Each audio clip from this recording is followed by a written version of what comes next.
In this lesson, we are going to talk about graphing systems of linear inequalities. And so let's just talk about the difference between graphing just a linear system and a system of inequalities. And the key comes down to that inequality. So think about if you're solving an equation, you get an answer of x equals 3. There is one answer to that problem. It's 3. But if I get an answer where I have an inequality, maybe greater than 3, now I have an infinite number of solutions here. My answer could be 4 because 4 is greater than 3. My answer could be 5 or 6 or 7. It could be 100, 1,000, a million. It could also be a decimal. It could be 3.1, which is also greater than 3. So we have many solutions to this one. When you are graphing, we have a set of points that create a line that would be a solution to the equation. But if I'm graphing an inequality, I could have that same line, but remember when we used to shade?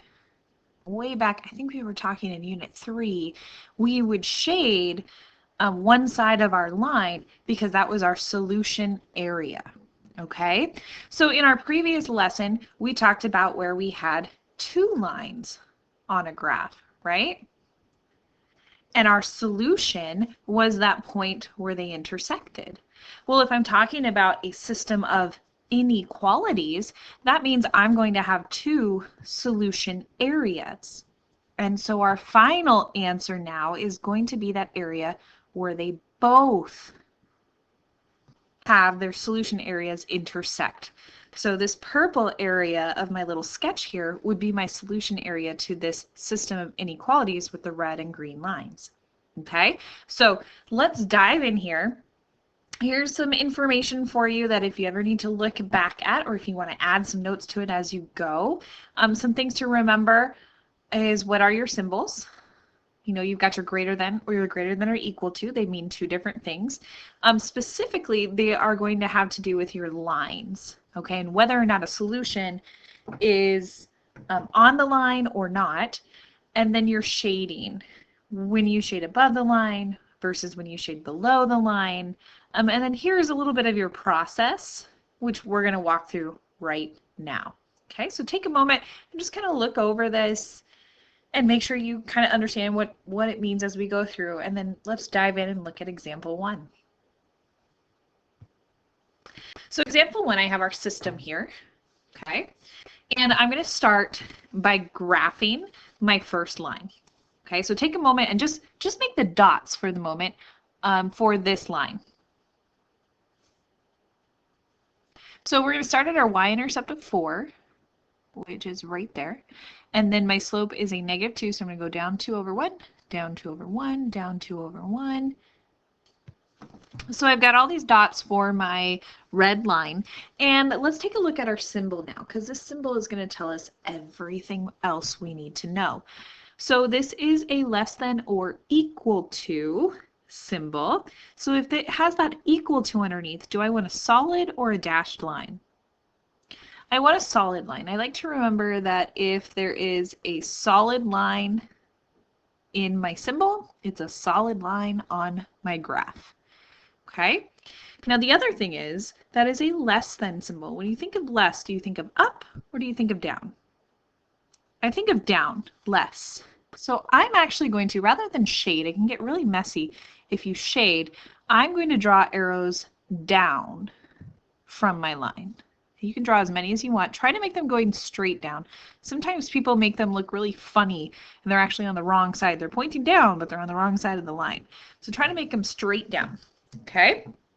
And now we can go graph our other line, and I'm going to do this one in blue. Okay? So take a moment and go graph just the dots for this second line. So we're going to start at -5, that's our y-intercept. And then we're going to go up 1 and over 2. Up 1 and over 2. And you'll notice that this one, it doesn't cross exactly at a point like we're used to seeing, but that's okay because we're not looking for a point, remember. We are going to be looking for a region. We're going to be looking for an area. So it's more than just a point, okay? Now looking at this, look at that symbol. Are we going to want a solid or a dashed line? We are going to want a dashed line because it has that equal to. So here's my line. I know it's a little off. Hopefully that fixed it. And then let's talk about the shading.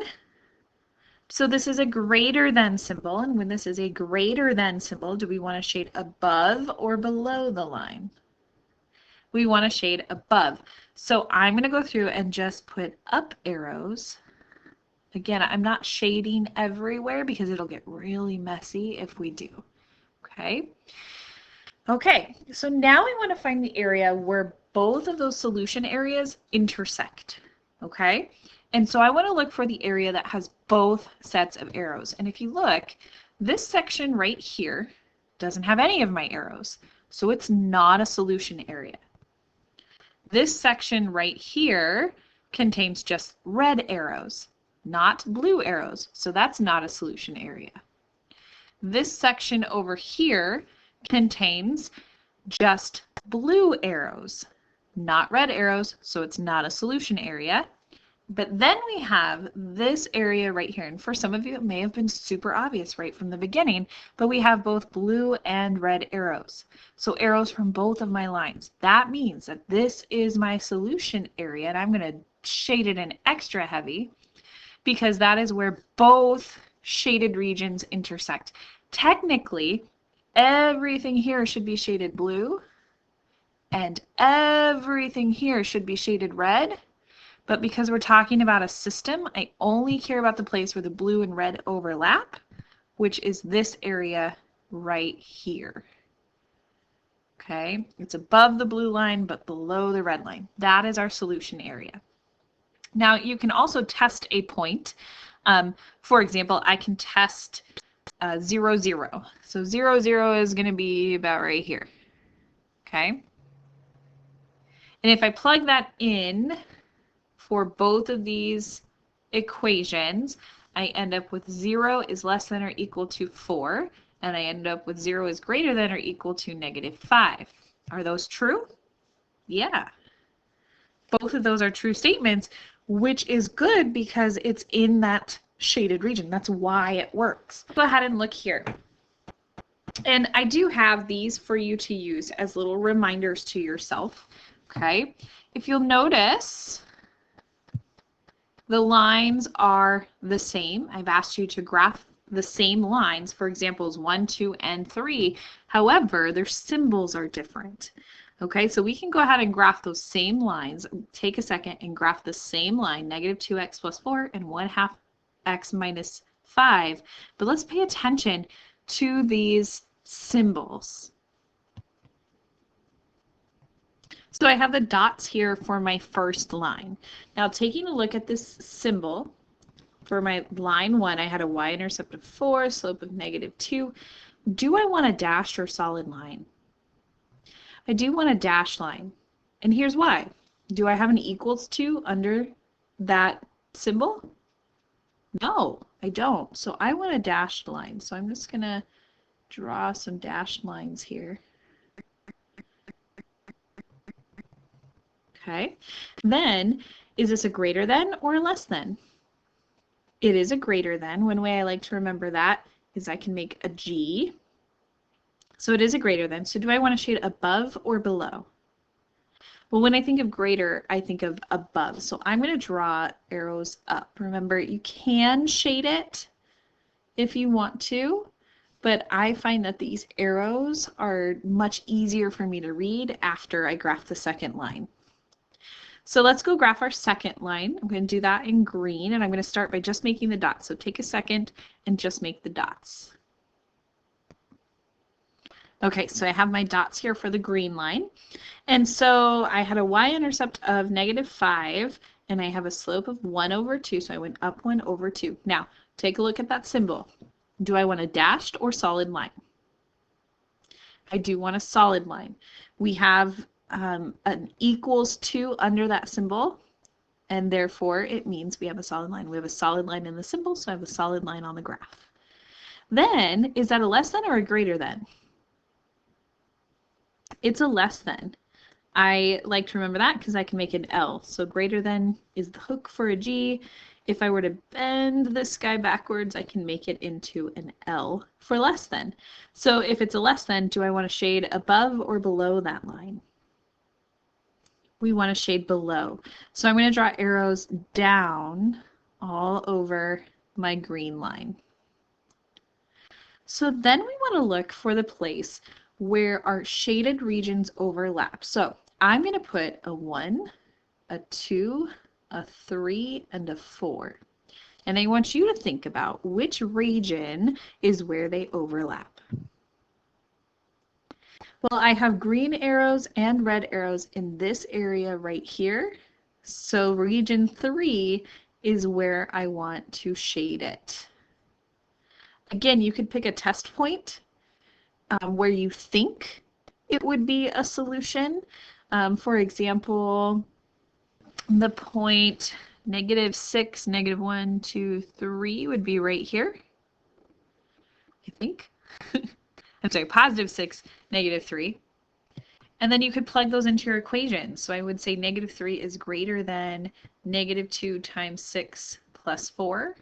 So -3 is greater than -12 plus 4. So -3 is greater than -8. Yes, that's true. And then for the second one, I would have -3 is less than or equal to 1/2 times 6 minus 5.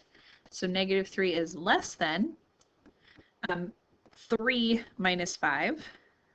So -3 is less than or equal to -2. Yes, that is also true.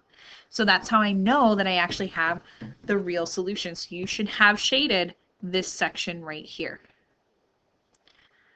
Why don't you go ahead and try example 3. Same lines, pay attention to the change in your symbols. Okay, so I put in the dots here.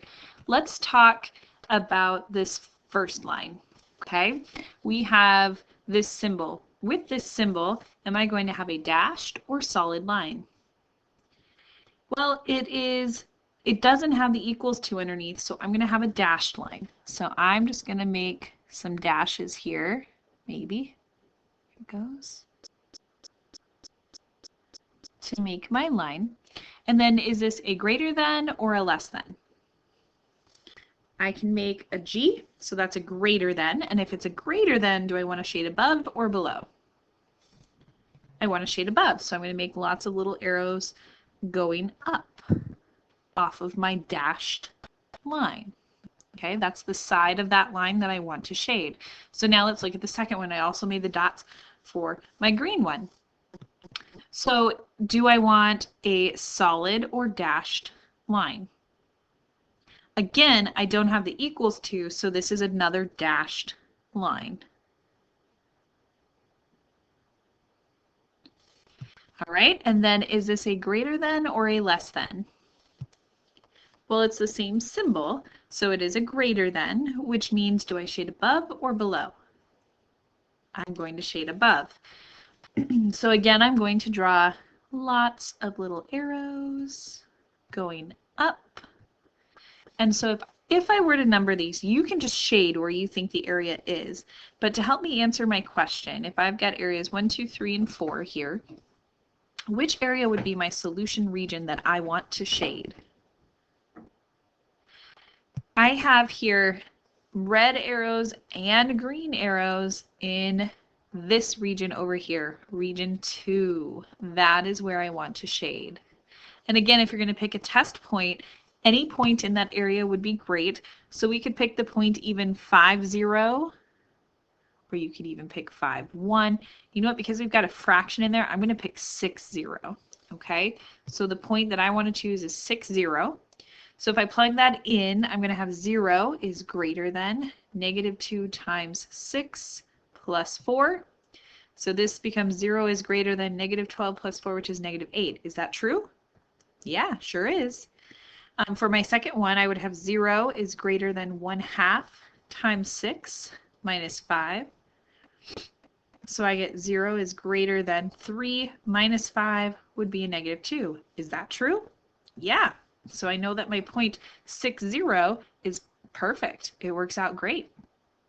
Awesome. That's it. That is graphing linear inequalities for you. We do have one more example to talk about here, but that's all we're doing. It's all the same. Actually, I think we have 2 examples. Yes. So I want you to graph these 2. Notice here that in your second one, we just have that y is less than or equal to 3. Okay. Let's take a look at what that looks like. Why don't you go ahead and graph the first one.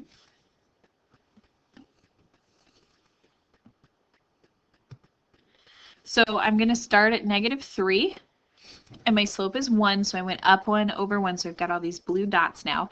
Do I want a solid or dashed line? I do want a dashed line because, again, it's not an equals to under there, so I just want a dashed line.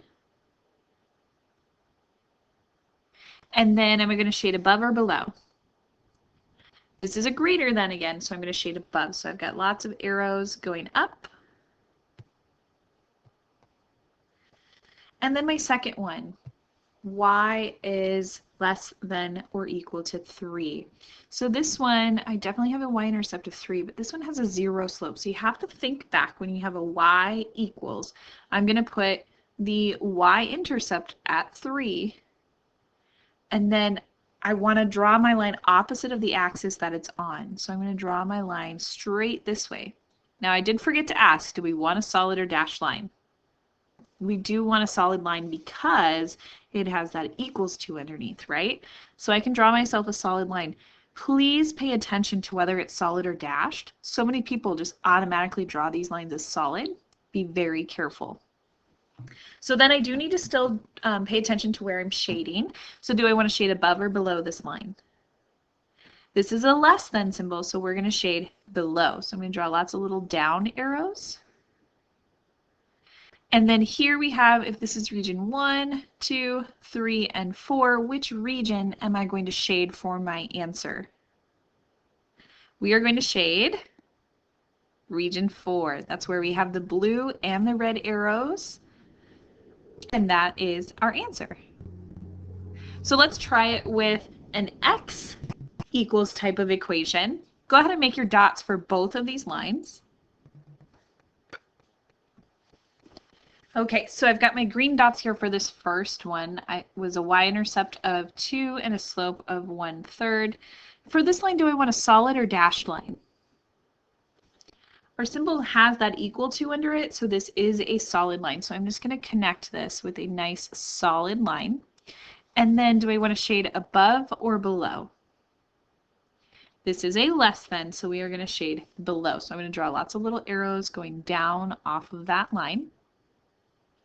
And then for this x greater than -2, okay, I'm going to go put my intercept on where x is -2. That's going to go right here. Okay, so is this a horizontal or vertical line? It is a vertical line. It's going to go up and down. Now, before I draw that line, take a look. Do I want a solid or dashed line? This one I do want a dashed line, so I'm going to very carefully draw a nice dashed line going up and down. Okay, and then this is the hard part because we always talk about above or below. And I want you to really think about greater than versus less than. Okay, greater than versus less than. This is saying x is greater than, and yes, we would normally talk about above. However, which direction would have values that are greater than? Left or right? To the right would be where all of our greater values are. Do you agree that like 0 would be greater than -2, or a +5 would be greater than -2? Yeah, so that's the direction. If you look at your symbol, you can actually turn that into an arrow that points you in the correct direction. Okay, so yes, this is above technically, but it's also to the right. It's our values that are greater than, because that's what we're looking for. Okay, so then what is my region that I want for my final answer? 1, 2, 3, or 4? Do you see how you have green arrows and red arrows in region 3? That's going to be your area that you want to shade. Awesome, that's it. No more examples, we are done. You now know how to graph systems of inequalities.